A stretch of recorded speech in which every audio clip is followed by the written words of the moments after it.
Akala to, ayan o. Daming manok dito. Pangpasabong. Ilan yan o. Kulang sandaan yata to manok. Panari ni ano, Bayaw Nilsson. Ano si Ugis? Hi Ugis. Daming Ugis dito ah. Yan.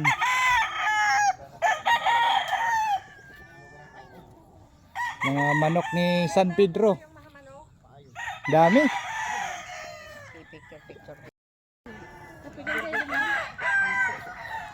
Yan, grabe ang dami nito. Gaya na, dali mo na. Anong oras na?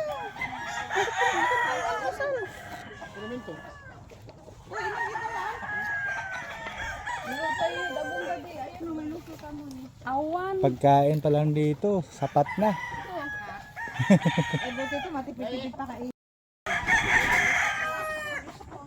Ayan o, ready na mo sumabong o, Bon. Tutukain ka na, hindi mo pa alam. Ah, ito. Laglag dito, di buti kagabi. Kagabi.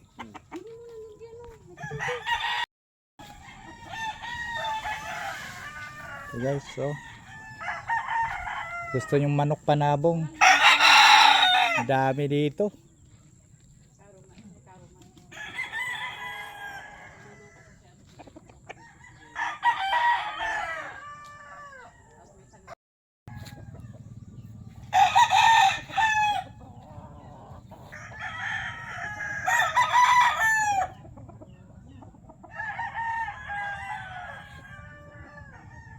Daming manukan. Guys, pili ka lang kung saan ang gusto mo.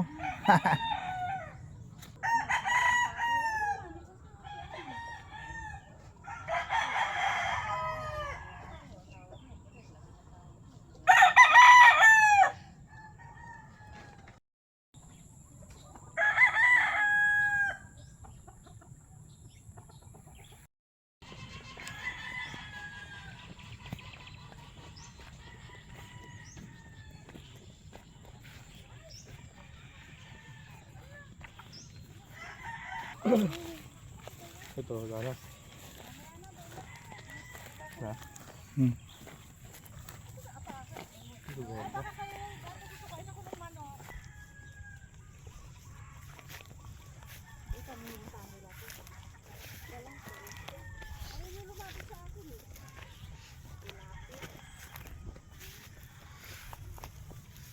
Ay, mungguhan pala to eh. Mga munggo. Huwag mo apakan.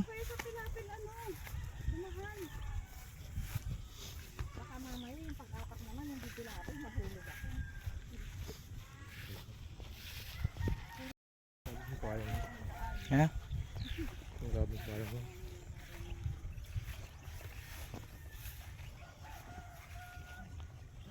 May mga moist-moist na yung antong dyan. Damo.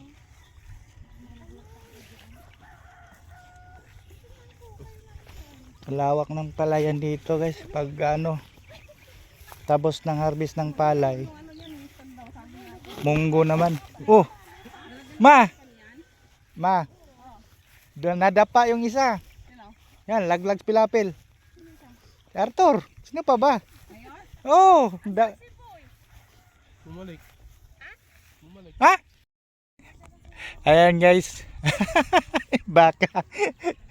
Nagtakbuhan yung mga kasamaan ko. Nakapula eh. Nakapink. Muntik na silang sinungag. Kaya so lang hindi natin nakuhanan ng video. Natatawa na itong mga baka dito. Mas rungag ka pa eh. Pasyal tayo sa asinda namin guys. Palayan dito sa Palasigi. Kalbig pala, kalbig.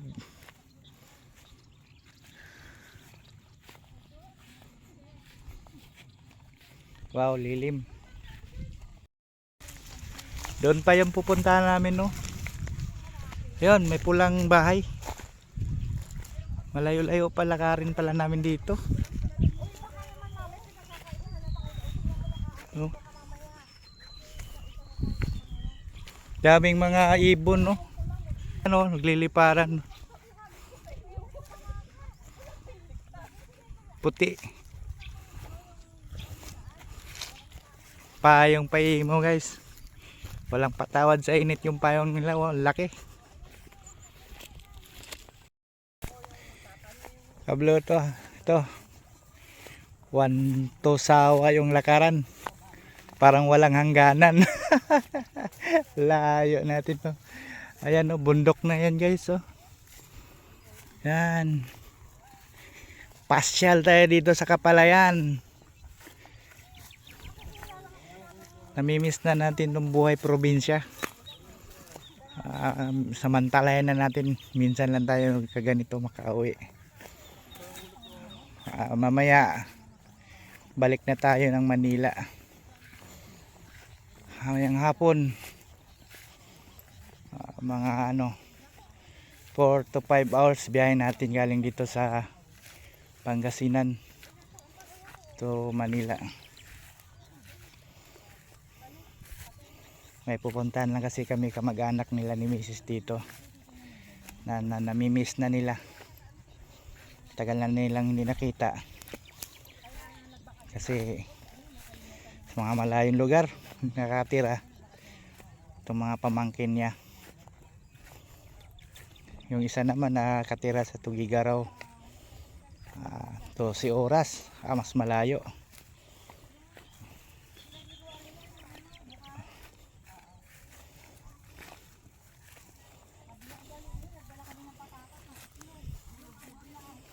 Ano yan? Ampalaya? Ampalaya. Ito. Ampalaya to.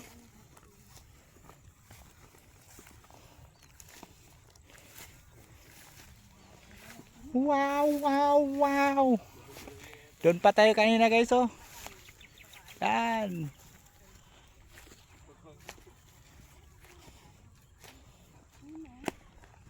Ito yung ano nga ang tawag nitong damo?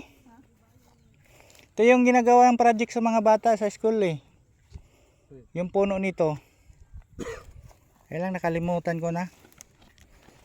Badyang. Ito. Hindi yan talahib. Yung dinidikit sa papel na ginagawang bahay-bahay. Ba't ang laki ng damo niya? No. Lapit na tayo guys oh, diyan sa pula na bahay. Kaunti na lang lakad. Mga 30 minutes na lang.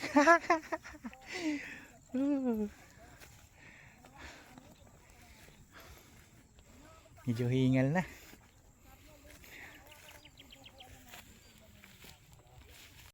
Saka maganda dito mag-content kablo to. Walang copyright dito. Huni lang ibon, baka, kambing. Maririnig natin. Saka nagliliparang maya kung meron. Ito munggo, kawawa na munggo. Hindi na naayos, hindi na nalinisan.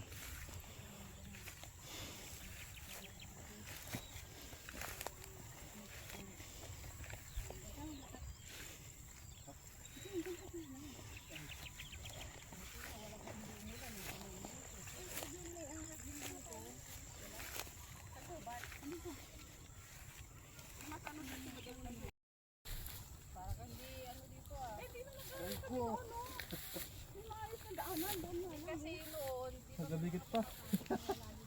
Oh, di ko alam pangalan to. Kalimot na ako. Tulis. Hali na. Yan, bundok na yan guys. Nalapit na tayo sa kabahayan. Lawak ng palayan dito. Kaya kaka-harvest lang nila. Kaya ganito ang tsura dito ang palay. Makikita mo na yung mga lupa.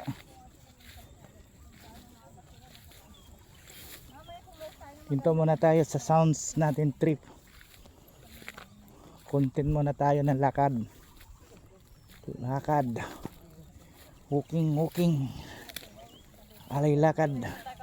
Huwag sa Bisaya pa, magbaklay. Yan ang anak ko guys. Hindi sanay dito. Nalaglag sa pilapil. Dapa.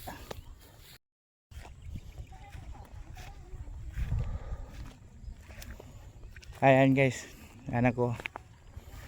Hindi sanay dito lumaki sa bukid. Habang naglalakad kami sa Pilapil, nadapa, nadulas, nalaglag sa Pilapil, may pakadapa. Kapira lang makauwi dito sa probinsya.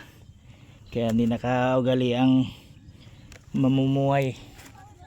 Kung paano mamumuhay dito sa... Pero ako hinihingal na. Ang layo pala. Kala ko madali lang.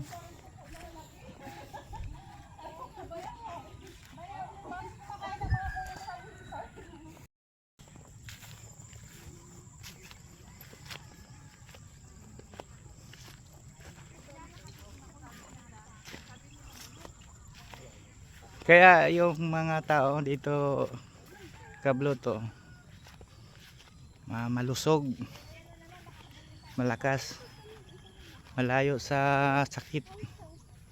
Kasi sa paglalakad nakukuha mo na yung exercise. Di katulad sa namumuhay tayo sa Manila, kaunting puntahan, tricycle na kaagad, sasakyan na kaagad, motor na kaagad. Kaya di tayo nababawasan ng kolesterol, dumadami. Pero dito sa probinsya, pag ganito araw gabi gagawin mo, malayong pupuntahan, lalakad ka lang. Mayroon namang sasakyan either na tricycle, single, kailan di magagamit dahil mga palayan, Pilapil ang daanan natin. Katulad nitong nakikita nyo, wala ganong kalsada. Kung saan lang ang pwede nating lakaran, doon lang tayo makaapak. Kaya malakas ang mga tao dito, mahaba yung buhay kaysa nasa syudad ka nakatira. Kaya lumalakas ka dito. Kung mahina ka sa Manila, dito malalakas ka, na-exercise ka uli. Wow. Wow. Ayan mga kabluto, yung pinanggalingan natin. Kita mo yung bahay na kulay green ang bubong. Diyan tayo nag-umpisa papunta rito. Ayan, nandito.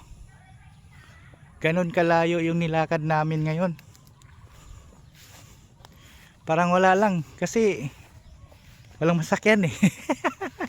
Pero kung nandyan tayo, tricycle ka agad. Baka, di ba? Bilisan, ha? Kalabaw. Baka yan. Pag puti, baka. Yan, nakarating na tayo sa ibang bayan. Oh, suha nila oh. Ay, hindi to suha. Ang laki nito. Kundol. Ayan guys, oh, kundol oh. Unlimited. May puno po sa ano. Pinagaya ko talaga. Pang ano, hilil. Oh. Saka maganda dito, yung pader oh.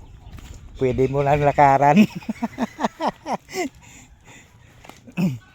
Pag nasa syudad ka, asunto kagad abutin mo.